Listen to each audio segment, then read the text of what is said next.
ശങ്കരൻ സ്വയം അസ്പൃശ്യത അനുഭവിക്കുന്ന ചണ്ടാലനായി മാറുകയാണ്.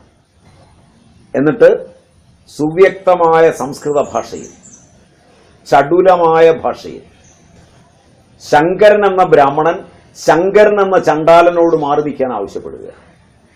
ഈ ഗ്രന്ഥമാണ് കേരളീയ മനസ്സിൽ ഏറ്റവും തെറ്റിദ്ധാരണാപരമായി വ്യാഖ്യാനിക്കപ്പെട്ടിട്ടുള്ളത്. കാരണം ഇതിന്റെ വ്യാഖ്യാതാക്കന്മാർ നായന്മാരോ ഈഴവരോ ആണ്.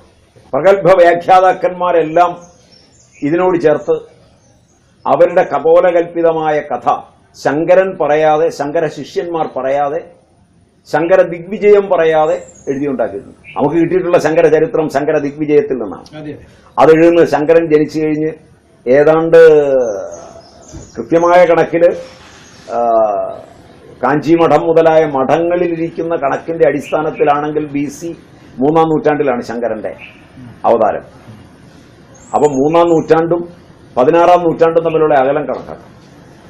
19 നൂറ്റാണ്ടുകളുടെ ശേഷമാണ് ശങ്കര ദിഗ്വിജയം എഴുതുന്നത്.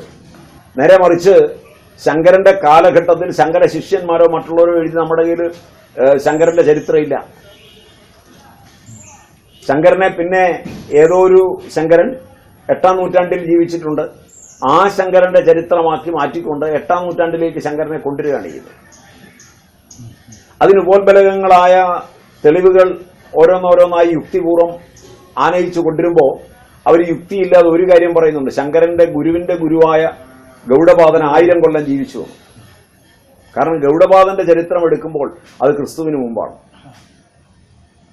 അവ ഗൗഡപാദന്റെ ശിഷ്യനായ ഗോവിന്ദപാദരുടെ ശിഷ്യനാണ് ശങ്കരൻ.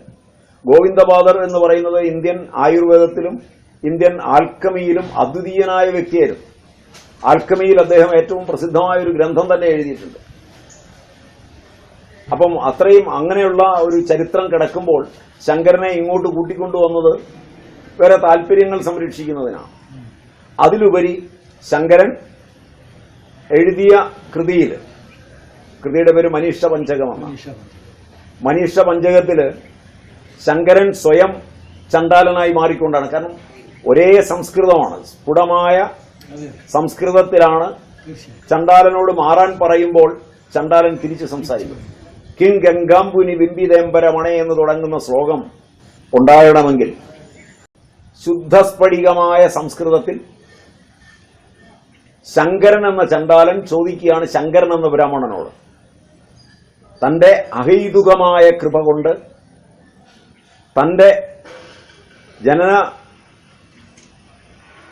സമ്മേളന നഗരിയായ ബ്രാഹ്മണ്യത്തില് തിരുത്തൽ വരുത്തുമാറ് താൻ നമസ്കരിക്കുകയാണ് ഒരു ചണ്ടാലനെ. ഇത് കണ്ടിട്ടെങ്കിലും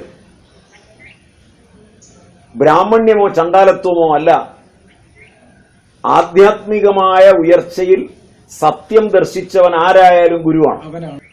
അതുകൊണ്ടാണ് അദ്ദേഹം ഓരോ ശ്ലോകവും അവസാനിക്കുമ്പോൾ ചതാലോസ്തു സദുദ്ധിജോസ്തു ഗുരുരേത്യേഷ മനീഷ മമ. ശങ്കരന്റെ ചരിത്രം എടുത്തുകൊണ്ട് നടത്തിയ സിനിമ പി ഭാസ്കരൻ കൊണ്ടുവന്നതാണ്. ഒരുപാട് പഠനം നടത്തിയിട്ടാണ് കൊണ്ടുവന്നതെന്നാണ് പറയുക. അതിനകത്ത് യഥാർത്ഥത്തിൽ ശിവനാണ് ചണ്ടാലനായി വരുന്നത്, ശങ്കരനല്ല ചണ്ടാലനാകുന്നത്. അഹൈതുക കൃപാലുവായ ശങ്കരൻ ചണ്ടാല ഭാവത്തിൽ നിന്നുകൊണ്ട് എഴുതിയതാണെന്ന് പഠിക്കേണ്ടതിന് പകരം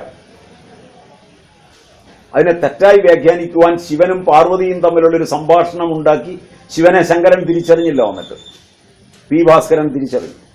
എന്തൊരു ബൗദ്ധിക പ്രതിഭയാണ്. തിരിച്ചറിഞ്ഞു. ശങ്കരൻ അറിഞ്ഞില്ല, ശങ്കരന്റെ ശിഷ്യന്മാരറിഞ്ഞില്ല ഇങ്ങനെ കൈലാസത്തിൽ നിന്ന് ശിവൻ ഇങ്ങനെ പുറപ്പെട്ടിട്ടുണ്ടെന്നും ശിവൻ ചണ്ടാലനായിട്ട് വരുന്നുണ്ടെന്നും ഒന്നും തിരിച്ചറിയാനുള്ള ബൗദ്ധിക പ്രതിഭ ശങ്കരൻ ഉണ്ടായില്ല. മാത്രമല്ല ശങ്കരന് ചണ്ടാലനായി മാത്രമേ ഈ ആളിനെ കാണാൻ പറ്റുള്ളൂ, ശിവനായി കാണാൻ പറ്റില്ല. ചണ്ടാലനാകട്ടെ സതുദ്ദിശനാകട്ടെ ശിവൻ വേഷം മാറി വന്നാൽ എന്ന് പറഞ്ഞല്ല നമുക്ക്. അങ്ങനെ ആയിരുന്നെങ്കിൽ ഇത് മറഞ്ഞു നിൽക്കുന്ന ഒരു ശിവനാണെന്ന് ശങ്കരൻ കാണാതിരുന്നിടത്ത് എങ്ങനെയാണ് ആധുനിക മനുഷ്യൻ കണ്ടെത്തിയത്? അപ്പൊ ആധുനിക മനുഷ്യൻ ശിവനോട് അത്രയേറെ അടുത്തിരുന്നുവോ ശങ്കരനേക്കാൾ? ഈ ചോദ്യങ്ങൾക്കെല്ലാം നമുക്ക് ഉത്തരം കണ്ടെത്തേണ്ടി വരും. അവിടെയാണ് സനാതനധർമ്മത്തിന്റെ മാറ്റം വരുത്തുന്ന വ്യാഖ്യാന ഭേദങ്ങൾ ഉണ്ടായത്. ശിവൻ ചണ്ടാലനായി വന്നുവെന്നും ചണ്ടാലനായ ശിവൻ ശങ്കരനോട് ചോദ്യം ചോദിച്ചുവെന്നും ശങ്കരൻ അതിന് മറുപടി പറഞ്ഞുകൊണ്ട് ചണ്ടാലനെ നമസ്കരിച്ചുവെന്നും അതുകൊണ്ട് ശങ്കരന് ജാതി ഉണ്ടായിരുന്നുവെന്നും ജാതി കുശുമ്പ് ഉണ്ടായിരുന്നത് കൊണ്ടാണ് ചണ്ടാലനോട് മാറി നിൽക്കാൻ പറഞ്ഞതെന്നും ശിവന്റെ പരീക്ഷണത്തിന് ശേഷം മാത്രമാണ് ചണ്ടാലൻ എന്ന ബോധം ശങ്കരന് കുറഞ്ഞു വന്നതെന്നും ഒക്കെ വ്യാഖ്യാനം. അവിടെയാണ് നമ്മൾ സനാതനധർമ്മത്തെ പ്രത്യേകം ശ്രദ്ധിക്കേണ്ടി വരുന്നത്. അവിടെയാണ് ആധ്യാത്മികതയെ ശ്രദ്ധിക്കേണ്ടി വരുന്നത്. ശങ്കരൻ എന്ത് ആധ്യാത്മികതയാണ് പറഞ്ഞത്? ആധ്യാത്മികത ബ്രാഹ്മണ്യത്തിന്റെ അല്ല, ശാസ്ത്രത്തിന്റെ അല്ല. ആധ്യാത്മികത സർവോപരിയാണ്, അത് സമഗ്രമാണ്. അപ്പോൾ സമഗ്രവും യഥാതഥവുമായ ഒരു ജീവിത രീതി ഉണ്ടാക്കി. അതില് യഥാർത്ഥത്തില് ബ്രാഹ്മണനെന്നോ ക്ഷത്രിയനെന്നോ വൈശ്യനെന്നോ ശൂദ്രനെന്നോ ചണ്ടാലനെന്നോ പറയാൻ പറ്റാത്ത വ്യാസൻ എഴുതിയിട്ടുള്ളതാണ് ബ്രഹ്മസൂത്രം. ശങ്കരന്റെ അല്ല ബ്രഹ്മസൂത്രം. ബ്രഹ്മസൂത്രത്തിലെ അപശൂദ്ര അധികരണം വ്യാസന്റെയാണ്. ശങ്കരൻ അതിന് ഭാഷ്യം ചമച്ചു എന്ന് മാത്രമേ ഉള്ളൂ.